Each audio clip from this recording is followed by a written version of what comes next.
주인공은 한 선지 생도의 아내입니다. 오늘날로 하면은 신학생 또는 목회자의 아내라고 할 수 있습니다. 어쩌다가 이 선지 생도가 아내와 두 아들을 남겨두고 아마도 병이 들었던 것 같아요. 일찍 죽었습니다. 더 안타까운 것은 사랑하는 두 아들이 빚으로 종으로 팔려갈 처지가 된 것입니다. 이러한 다급한 처지에 몰린 여인이 한 일이 무엇인가 보세요. 1절을 다시 보겠습니다. 시작. 선지자의 제자들의 아내 중에 한 여인이 엘리사에게 부르짖어 이르되 당신의 종 나의 남편이 이미 죽었는데 당신의 종이 여호와를 경외하는 줄은 당신이 아시는 바니이다. 이제 빚준 사람이 와서 나의 두 아들을 데려가 그의 종을 삼고자 하나이다 하니. 그렇습니다. 자, 이 정도 되면은 하나님을 경외하는데 왜 이런 일이 생깁니까? 하고 원망하기가 쉬운데 오늘 여인은 원망하고 있지 않아요. 지난주에 여호람은 조금 어려운 일이 생기니까 하나님이 우리를 죽이려고 한다 이렇게 원망을 했어요. 그런데 오늘 이 여인이 부르짖는다는 것은 하나님께 자기를 불쌍히 여겨달라 이렇게 기도하고 있는 것을 의미하는 것입니다. 여러분, 이것이 바로 거듭난 신자의 특징이에요. 여러분, 자녀는 위기가 되면 어떡하죠? 부르짖어요. 부르짖는 이유가 뭘까요? 그러면 부모의 마음이 뜨거워져서 자기가 불쌍해서 달려올 것을 알기 때문이죠. 거듭난 자녀는 하나님 아버지에 대해서 그런 마음을 갖고 있어요. 그래서 위기가 되면은 하나님께 부르짖어요. 그러면 하나님 마음이 뜨거워서 나를 찾아올 거라고 하는 사실을 아는 것입니다. 그러므로 여러분, 신자의 가장 강력한 무기는 뭐냐? 바로 긍휼히 여겨달라고 부르짖는 것입니다. 우리 주님께 소경 바디메오가 부르짖었어요. 그게 뭐예요? 나를 불쌍히 여기소서 이렇게 부르짖었습니다. 또 딸이 귀신 들린 수로보니게 여인도 예수님께 나를 불쌍히 여기소서 이렇게 부르짖었고 그들이 응답을 받았어요. 그러니까 여러분, 인생에 힘들고 어려운 일이 있을 때 부르짖으세요. 하나님께 나아가서 다른 거 필요 없어요. 하나님, 저를 불쌍히 여겨주세요. 이렇게 기도하면 하나님께서 달려오십니다. 자, 그래서 오늘 본문에 여인이 부르짖으니까 공궁에서 벗어나게 하는 놀라운 기적을 베풀어 주시는데, 오늘 제가 여러분과 함께 주목하고 싶은 것은 이 여인이 엘리사에게 부르짖으며 나아갔을 때 준 처방, 이것에 대해서 한번 생각해 보려고 합니다. 이것을 통해서 오늘 우리가 이런 위기와 고난의 상황 속에서 우리에게 주시는 교훈이 무엇인지 좀 생각해 보려고 하는데, 첫째로는 남은 것에 집중하라는 것입니다. 자, 여기 2절 다시 한번 보겠습니다. 2절 시작. 엘리사가 그에게 이르되 내가 너를 위하여 어떻게 하랴? 내 집에 무엇이 있는지 내게 말하라. 그가 이르되 계집종의 집에 기름 한 그릇 외에는 아무것도 없나이다 하니. 네, 내 집에 무엇이 있느냐? 사실 집에 있는 것 중에 도움이 될 만하면 여인이 이렇게 달려와서 부르짖겠어요? 그러니까 사실 있어봐야 변변치 않아요. 그런데 가정에 뭐가 있냐 이렇게 물어보는 것입니다. 자, 이것을 묵상하면서 제게 든 생각은 첫째로는 더 이상 잃어버린 것을 바라보지 마라, 또 이렇게 들렸어요. 여러분, 우리가 코로나로 인해서 퇴직금이 사라지기도 하고 주식을 하다가 돈을 잃어버리기도 하고 친구와 동업하다가 배신을 당하기도 하고 소송에 휘말려 돈을 잃기도 하고 여러 가지 잃어버린 것들을 생각하면 가슴이 아프고 절망이 찾아옵니다. 그런데 떠난 사람, 잃어버린 돈은 다시 돌아오지 않아요.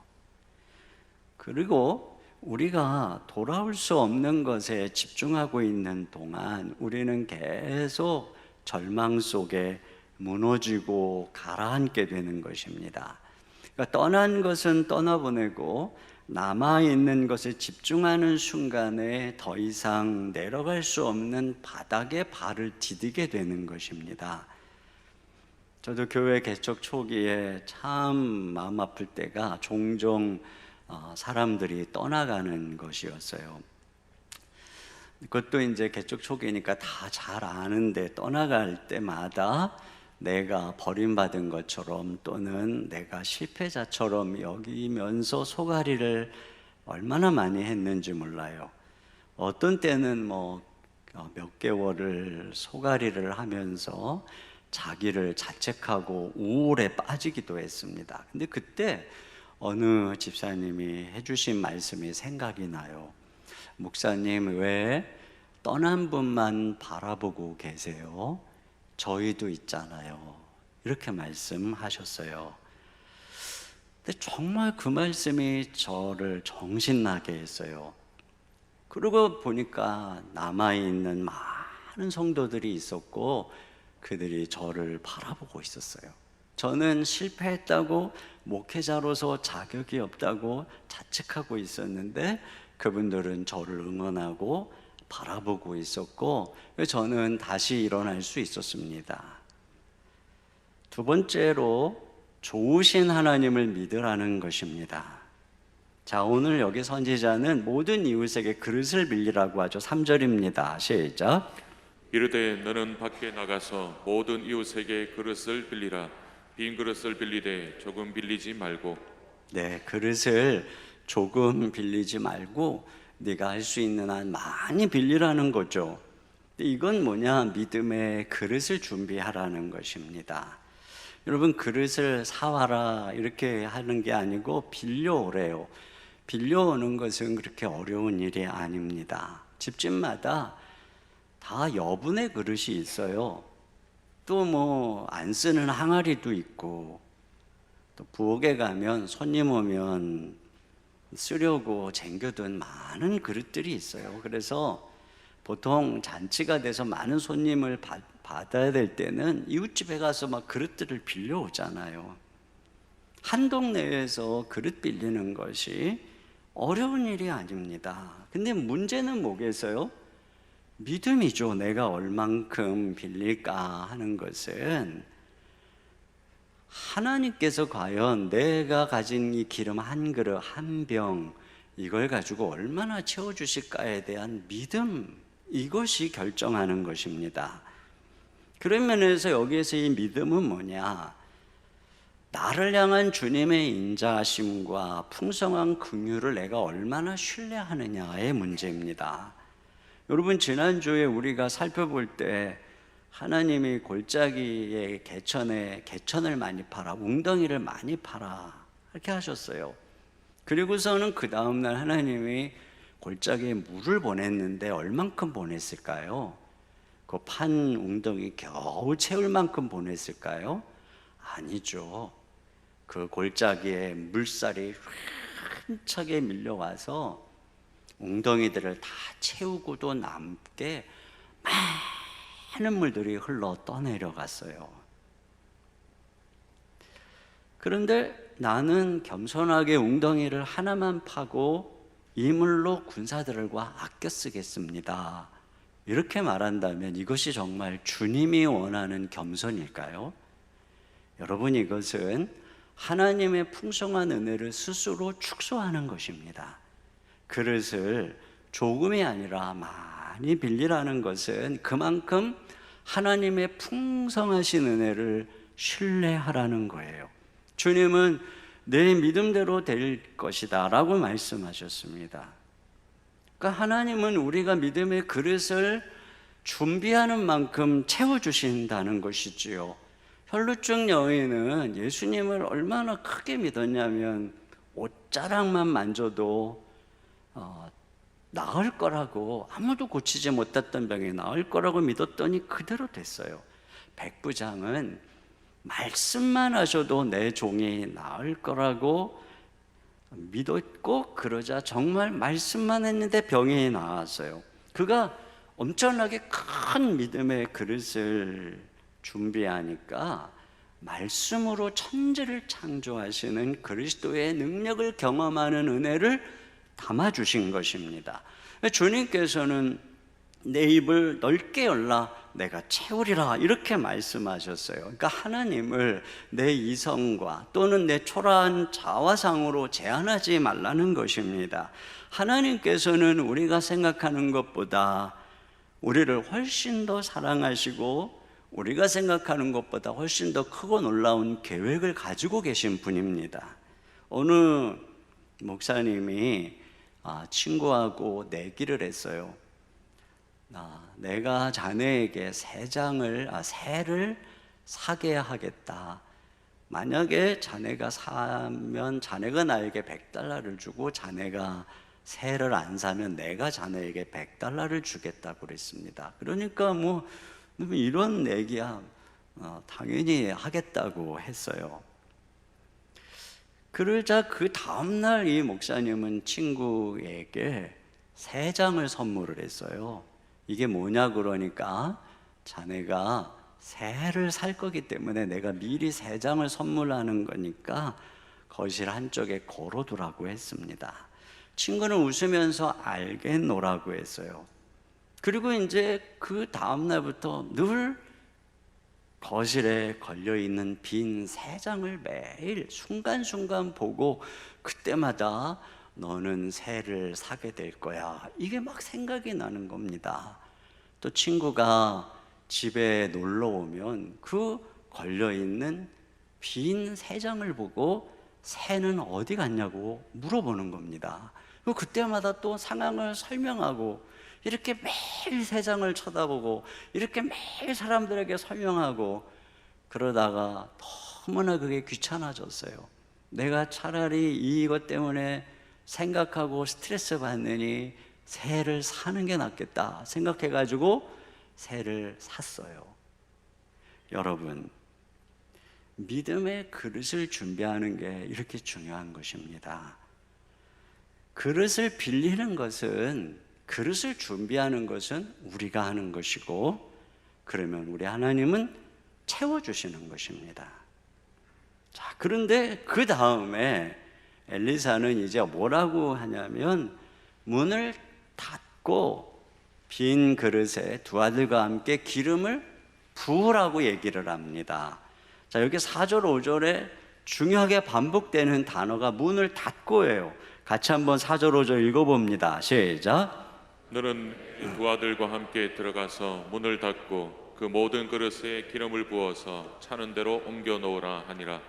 여인이 물러가서 그의 2 아들과 함께 문을 닫은 후에 그들은 그릇을 그에게로 가져오고 그는 부었더니. 네, 여기 주목할 게 무엇이냐? 문을 닫고 문을 닫은 후에. 여기서 저는 이 믿음의 점층을 봐요. 그릇을 빌리는 것은 하나님의 풍성하심을 신뢰하는 것이라고 그랬죠. 그렇다면 이제 문을 닫는 것은 그분께 집중하는 것입니다. 오늘 기적이 마을 한복 한가운데에서 일어난 것이 아니라 문을 닫은 믿음의 집안에서 일어난 것입니다. 그러니까 문을 닫고 하나님만 바라보는 은밀한 곳에서 기적이 일어난 것이죠. 그러니까 기적은 언제나 하나님께 집중할 때 일어나는 것입니다. 만약에 내 삶에 기적이 없다면 그것은 내 삶에 하나님과 나만의 비밀한 시간이 없기 때문이고 내 삶에 하나님과 나만의 비밀한 장소가 없기 때문입니다. 기적을 원하신다면 하나님과 나만의 시간, 문을 닫아야 돼요. 거기서 기적이 일어나는 것입니다. 특별히 오늘 이 기적이 하나님만을 절실하게 신뢰하는 믿음의 가정 안에서 엄마와 두 아들만이 있는 곳에서 일어났다는 것을 기억해야 합니다. 여러분, 그런 측면에서 오늘 이 가정에서 예배하는 그 가정 안에서 기적이 일어날 수 있어요. 근데 중요한 건 뭐냐? 얼마나 집중하는가?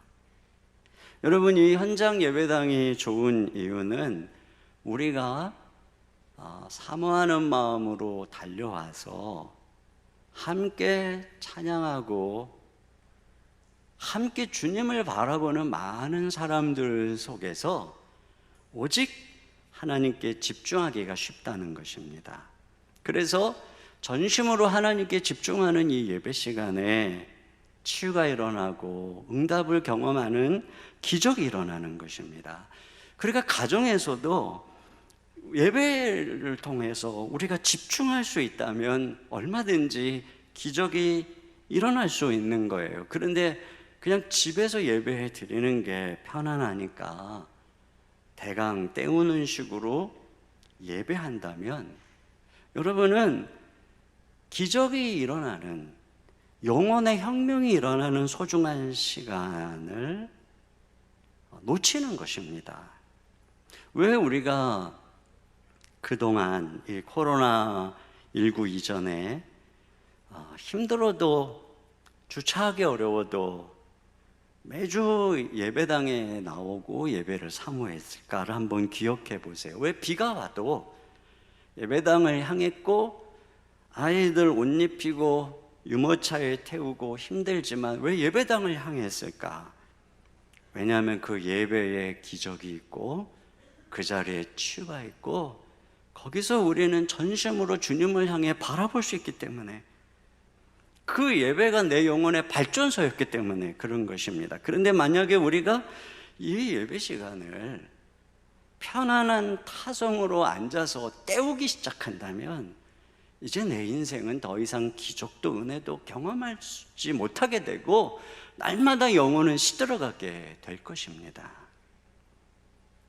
여러분, 이 들은 빈 그릇이 다 채워질 때까지 문을 열지 않았어요. 기적이 좀 일어나서 몇 그릇이 기름이 차니까 흥분해가지고 문을 박차고 나가지 않았어요. 여러분, 성급하게 문을 열지 말고 다 채워질 때까지 충분히 주님 앞에 있어야 됩니다. 여러분은 얼마나 주님 앞에 충분히 오래 머물고 있나요? 얼마나 주님의 음성을 들으려고 그분 앞에 귀를 기울이고 얼마나 주님 앞에 기도를 하고 찬양을 드리고 있나요?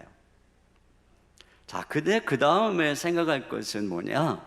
문제 너머의 문제로 나아가라는 것입니다. 오늘 이 기적은 단순히 생각하면은 여인의 이 빚 문제를 해결해 주는 거예요. 그래서 기름을 팔아서 빚도 갚고 또 생활할 자금도 얻게 되는 것입니다. 그러니까 여기에 있는 이 기름은 이 가정에는 돈이에요. 재정이죠. 그러니까 이 말씀은 하나님께서 궁핍한 가정에 필요한 물질을 채워주신다, 이렇게 적용할 수 있어요. 그리고 하나님은 분명히 그렇게 하시는 분입니다. 그런데 이 성경 전체를 놓고 보면 언제나 하나님은 그거보다 더 궁극적인 문제를 향하고 있다는 것을 알 수 있어요. 궁극적으로 성경은 우리가 이 재정적인 빚에 눌리는 것보다 죄의 빚, 마귀의 노예로 살아가는 것의 심각성을 더 집중합니다. 아이들이 채주에게 종으로 팔려가는 것보다 마귀에게, 세상에 팔려가는 것을 더 심각한 문제로 바라보고 있습니다. 근데 과연 영적으로 무력해서 죄 아래 유혹 아래 팔려가는 자녀들을 그러면 어떻게 할 거냐? 그게 지금 돈으로 해결이 될 문제냐? 그렇지 않다면 오늘 이 본문의 이 기름이 주는 영적인 의미는 무엇일까? 우리가 이것을 생각하지 않을 수가 없습니다. 엘리야가 하늘에서 불을 내리게 하는 불의 사역자, 심판의 사역자, 선지자였다면 엘리사는 물의 사역자입니다. 그래서 그의 첫 사역은 물 근원을 고치는 사역이었고, 지난주에 그가 했던 사역도 골짜기에 물을 보내는 기적의 사역이었습니다. 그리고 이 성경에서의 물은 우리를 목마르지 않게 하는 생명을 상징합니다. 우리 주 예수님께서는 자신이 목마르지 않게 하는 생명수요, 또한 그 물을 주시는 분이라고 소개하고 있어요. 그런 면에서 엘리사는 생명이 되시는 예수 그리스도의 모형으로서 나타나고 있는 것입니다. 오늘 이 기적의 매개체인 기름도 그런 이 물의 연장선 속에 있습니다. 특별히 이 기름은 감람유로서 그들이 기름 식용으로도 쓰고 치유로도 사용하고, 동시에 왕이나 제사장을 임직할 때 기름을 부음으로써 이것은 성령님을 상징하기도 합니다. 또한 기름은 잔치나 기쁨에 비유되기도 하죠. 그러므로 여기에 있는 이 기름은 영적으로 볼 때 그리스도께서 주시는 하늘의 생명, 기쁨, 능력을 나타내는 것입니다. 기름을 만들려면 열매를 으깨서 짜야 합니다. 그렇게 흘러나오는 것처럼 그리스도께서는 우리의 모든 빚을, 우리의 모든 죄를 짊어지시고 저주 아래서 십자가에서 으깨지고 부셔지심으로써 우리에게 하늘의 신선한 기름과 같은 생명을 부어주신 것이죠. 그래서 그 십자가에서 흘러나오는 기름으로 인해서 우리의 죄의 빚에서 우리가 해방이 되고, 마귀의 압제에서 벗어나게 되고, 죽은 자가 살아나게 되고, 치유가 일어나게 되고, 은혜와 기쁨과 평안을 맛보게 되는 것입니다. 그러니까 이 기름은 그리스도 안에서 그리스도가 주시는 그 풍성한 은혜, 하늘의 생명이다, 이렇게 말할 수가 있겠죠. 자, 그러면 오늘 문제 너머의 문제가 뭐냐? 오늘 이 여인에게 기름 한 그릇밖에 없다. 이것은 영적인 가난함을 암시하는 것입니다. 자녀가 죄와 마귀의 빚으로 팔려가도 어떻게 구할 수가 없는 영적인 무력함을 가리키는 것이죠. 이 구약의 영적인 가난함을 말해주는 것입니다. 물론 오늘은 그리스도께서 이미 우리의 모든 빚을 다 담당하시고 십자가에서 청산할 생명의 기름을 부어주시고 모든 믿는 자에게 성령을 부어주시는 풍성한 시대입니다. 그런데도 불구하고 오늘 이 여인처럼 가난하게 살아가는 성도들이 많다는 것이죠. 그래서 자녀들이 세상으로 지금 팔려가고 있고, 마귀의 노예로 팔려가고 있고, 죄의 노예에게 사로잡혀서 옴짝달싹 못하고 있는 것을 바라보면서도 탄식만 하고 있는 가정들이 얼마나 많습니까? 이게 지금 영적인 가난함이에요. 그런데 더 안타까운 것은 자기가 지금 영적으로 가난하다는 사실도 모른다는 것입니다. 라오디게아 교회와 똑같아요.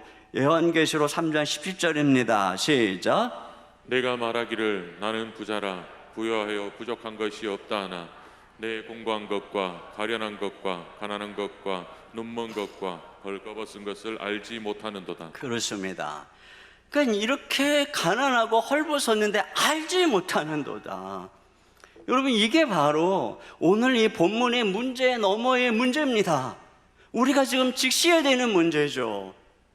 그런 면에서 자, 5번째 대주로 넘어갑니다. 채워질 때까지 갈망하라는 건데요. 오늘 이 본문에서 또 하나의 점층을 보게 되는데 이거예요. 그릇을 빌리는 것은 좋으신 하나님을 믿는 거라 그랬어요. 그리고 문을 닫는 것은 그분께만 집중하는 것이라 그랬어요. 그렇다면 지금 이 집안에 있는 가득 찬 빈 그릇은 무엇을 우리에게 보여주는 것일까? 저는 이것이 바로 영적인 갈망을 표현하는 것이라고 생각해요. 영적인 주림, 영적인 허기로 인한 갈급함입니다. 여러분, 우리 주님께서는 의에 줄이고 목마른 자는 복이 있나니 저희가 배부를 것이며 라고 말씀하셨습니다. 여러분, 건강한 아이가 태어나면 배고픔을 느끼고 엄마 젖을 사모합니다. 그렇죠? 태어나면 당연히 줄이고 목말라 하는 거예요. 이처럼 건강한 신자의 특징이 뭐냐? 거듭난 신자의 특징이 뭐냐? 주님이 말씀하는 거예요. 그는 의에 줄이고 목말라 한다. 아이가 엄마 젖을 먹지 않으면 생존할 수 없는 걸 아니까 그냥 엄마의 그 젖을 막 그 품을 헤치면서 찾아가듯이, 또 사슴이 물을 먹지 못하면 죽으니까 그냥 갈급함으로 시냇물을 찾아가듯이, 이 거듭난 하나님의 자녀는 나는 그리스도의 의가 없으면, 나는 그리스도의 이 나에게 덮어주신 내 의가 아니라 그동안은 내 의로 살았는데 거듭나고 보니까 주님이 내게 덮어주시는 의가 아니면 나는 살아갈 수가 없다. 이것을 갈망을 느끼는 거죠. 이 사람이 바로 거듭난 사람이라는 거예요. 이런 영적인 갈망 말이에요. 여기 6절 하반절 보겠습니다. 시작. 여인이 아들에게 이르되 또 그릇을 내게로 가져오라 하니 아들이 이르되 다른 그릇이 없나이다 하니 기름이 곧 그쳤더라. 네, 그릇이 없으니까 기름이 그쳤대요. 여러분, 우리에게 있는 이 갈망만큼, 그러니까 우리가 줄임과 목말라 하는 만큼 하나님이 채워주신다는 것입니다. 그래서 주님께서는 의에 줄이고 목말라 하는 자는 복이 있나니 저희가 배부를 것이며, 우리가 의에 줄이고 목말라서 그거를 얻기 위해 뭐 헌신을 하거나 선행을 하거나 고행을 하거나 그럴 때가 아니라 그냥 배고파하면, 그 목말라하면 배부르게 될 것이라는 말입니다. 왜 그렇습니까? 우리가 이 영적으로 채워져야 되는 이 진정한 생명을 예수님께서 이미 십자가에서 다 준비하셨기 때문에, 거기서 우리 주님이 으깨지고 부서져서 그분으로 말미암아 하늘에 신선한 기름이, 그 기름 같은 하늘의 은혜와 능력이 이미 다 준비되었기 때문에 우리가 할 일은 뭐냐? 너희가 줄이고 목말라 하기만 하면 된다. 애들이 집에서 조금 전에 먹었어요. 근데 또 배고프다 그러고 또 목마르다 그러고, 그러면 엄마는 아이가 배고프다고 하고 목마르다고 할 때마다 먹을 것을 주고 마실 것을 주니까 아이는 항상 배부른 거예요. 여러분, 이와 같은 것입니다. 우리가 할 일이 뭐냐? 줄이고 목말라 하는 거죠. 우리가 헐벗고 가난한 상태를 깨닫고 그 주님의 의를 갈망하는 것입니다. 세상 사람들은 늘 성공에 배고프다 그러죠. 아직 나는 배고프다. 근데 여러분, 우리 신자들은 그리스도에게 늘 배고파야 합니다. 내가 한때 배고팠어. 근데 이제 지금은 배불러. 여러분, 그게 아닙니다. 우리가 이 그리스도의 은혜, 하늘의 생명으로 인한 배고픔은 영원히 계속돼야 되는 신자의 특징입니다. 천국 가서도 마찬가지예요. 천국은 그분의 보좌로부터 생명수가 흐르고 그 좌우에 생명나무 과실이 철마다 과실을 맺는 곳이라고 성경이 기록합니다. 여러분, 우리가 부활해서 새하늘과 새 땅에 이르렀는데 왜 생명수가 필요한가요? 왜 생명나무 과실이 필요한가요? 우리가 천국 가면 더 이상 예수님께 붙어 있지 않아도 목마르지 않을 것이다. 이거는 오산입니다. 우리는 거기서도 영원히 그분으로부터 받아야 하고, 그분으로부터 먹어야 되고, 그분으로부터 생명을 공급받아야 되는 거예요. 단지 차이가 뭐냐? 지금은 우리가 그분으로부터 떨어져 있는 것입니다. 죄로 말미암아. 그러나 그곳에서는 주님과 얼굴과 얼굴을 대면하여 보고 하나님이 우리 가운데 친히 거하시기 때문에 우리는 언제나 그분으로부터 생명을 공급받을 수 있는 것입니다. 여러분, 이것이 바로 피조물의 생존 방식입니다. 여기서뿐 아니라 영원토록 우리의 생명의 근원이 되시는 그 분께 붙어서 생존하는 것입니다. 그러니까 우리가 가져야 되는 태도가 뭐냐? 갈망입니다. 끊임없는 갈망이에요. 얼마만큼 갈망해야 될까요? 방 안의 모든 그릇들이 다 채워지기까지 갈망해야 됩니다. 그 집안에 100개의 그릇이 있다고 생각해 보세요. 그렇다면 한 절반쯤의 그릇은 빚을 갚는 데 필요한 기름입니다. 여러분, 그 기름을 채우고 또 채우고 채울 때마다 근심의 빚이 사라지고, 두려움의 빚도 사라지고, 우울의 빚도 사라지고, 슬픔의 빚도 사라지고, 고통의 빚도 사라지고, 초라함의 빚도 사라지고, 그 부어질 때마다 내 삶을 누르는 모든 빚들이 다 청산되는 것입니다. 그러니까 우리는 얼마만큼 채움받아야 되느냐? 내 안에 하나님의 하늘의 생명이 부어져서 그 모든 것들이 다 사라지기까지 우리는 갈망해야 되는 것입니다. 그러면 내가 빚이 다 청산됐다고 끝나는 걸까요? 아닙니다. 이제는 우리에게 있는 이 비전의 그릇들, 사명의 그릇들, 섬김의 그릇들, 하나님의 놀라운 내 인생 계획을 향한 그릇들이 쫙 있잖아요. 그러니까 그것들이 또 다 채워질 때까지 우리는 갈망하고 또 갈망하는 거예요. 우리의 삶은 시시한 삶이 아닙니다. 우리의 삶은 이런 놀라운 하나님의 은혜로 채워질 때 정말 멋지게 하나님께 쓰임받는 인생인 거죠. 여기 6절 하반 6절 처음에 보니까 그릇에 다 찬지라, 이렇게 채워질 때까지 갈망해야 되는 것입니다.